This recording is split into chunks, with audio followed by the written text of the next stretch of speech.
Hi అండి, నేను మీ దేవిని. Welcome back to Devi Naidu vlogs. ఈరోజు పూజ వచ్చేసండి. పోలు పద్యమి పూజ విధానం మొత్తం మీకు చూపించాలనుకుంటున్నాను. ఒక గొప్ప వ్యక్తి నాకు కామెంట్ చేశారండి, మీరు ఎప్పుడు మీ ఆయన్ని మెప్పించడానికే పూజలు చేస్తారంట అక్క అని. అది అపోహ అండి, మీ అందరు అనుకోకండి అలాగా. నేను మా ఆయన్ని మెప్పించడానికైతే పూజలు అయితే చేయను. నా భర్త కోసం, నా పిల్లల కోసం అందరూ మంచిగా ఉండాలన్న ఆలోచనతో మా అమ్మ నాన్న కోసం అందరి కోసం నేను పూజ చేసుకుంటానండి. ఎవరినో మెప్పించడానికైతే ఎవరు ఎప్పుడూ పూజలు అయితే చేయరు. నాకు చిన్నప్పటి నుంచి నాకు ఈ కార్తీక మాసం అనేది అలవాటండి. మా అమ్మ మా నాన్న ప్రతిసారి నన్ను లేపి గుడికి వెళ్ళమ్మా, పూజ చేసుకో, మంచి జరుగుతుంది కార్తీక మాసంలో అని చెప్పడం అనేది నాకు చిన్నప్పటి నుంచి అలవాటు. ఆ విధంగా నాకు వచ్చినంతట్లోనే అప్పటి నుంచి నేను పూజ చేసుకోవడం అనేది నాకు అలవాటండి. ఒకటి నిష్టతో చేసుకోవాలి, కానీ అందులో తప్పు నేరం అనేవి ఏవి నెత్తకూడదు. ఉన్నంతలో చూడండి, మనం కార్తీక పురాణంలో చదువుకుంటాం కదా, ఒక్క దీపం దీపం పెట్టుకోవడానికి ప్రమిద ఉండి మనస్ఫూర్తిగా దేవుణ్ణి ఆరాధించి పెడితే ఏ విధంగా దీపం పెట్టినా పర్వాలేదండి. అదొక్కటే నేను నమ్ముతాను. మనస్ఫూర్తిగా చేసేది ఏదైనా సరే అది మనకి ఎప్పుడు మంచి జరుగుతుంది. అందుకే అది చెప్పడానికే మీకు ఈ వీడియో అయితే షూట్ చేస్తున్నానండి.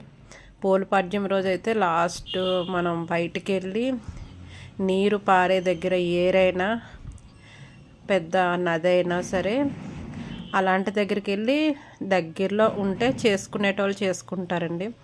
అవకాశం లేని వాళ్ళు తులసి కోట దగ్గర ఈ విధంగా చిన్న చిన్న గిన్నెలోకి నీళ్ళు తీసుకొని ఈ విధంగా ఏర్పాటు చేసుకొని మనం దీపాలు అనేది పెట్టుకోవచ్చండి.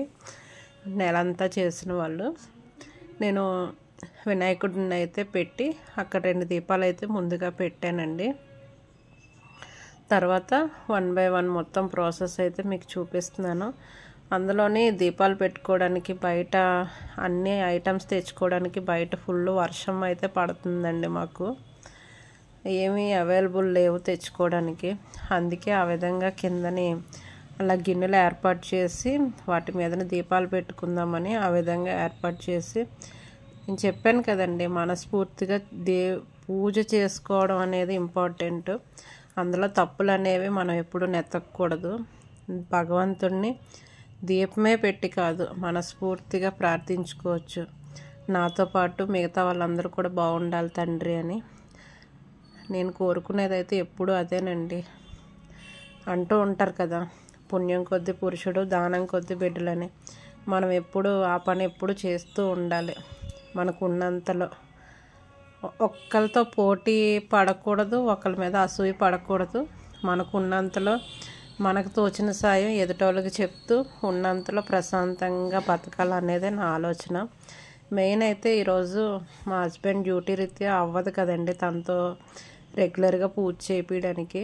అందుకే ఈ విధంగా తనతోనైతే 365 ఒత్తులు ఒకేసారి ఈరోజు వెలిగించాను. తన కోసమే మెయిన్, తనే చేస్తున్నారు మొత్తం పూజ మొత్తమును.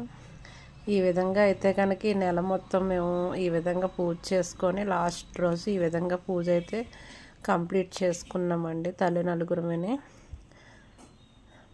మీరందరూ కూడా ఇలాగే సంతోషంగా ఉండాలని అయితే మనస్ఫూర్తిగా కోరుకుంటున్నానండి. ఈ వీడియో నచ్చితే కనుక మీకు ఒక లైక్ చేసి సబ్స్క్రైబ్ కూడా చేసుకోండి వీలైతే. ఇంకెవరైనా నా ఛానల్ని ఇంతవరకు సబ్స్క్రైబ్ చేయకన్నా ఉండుంటే కనుక ఒక్క సబ్స్క్రైబ్ రిక్వెస్ట్గా అడుగుతున్నానండి అందరినీ. థ్యాంక్ యూ అండి అందరికీ.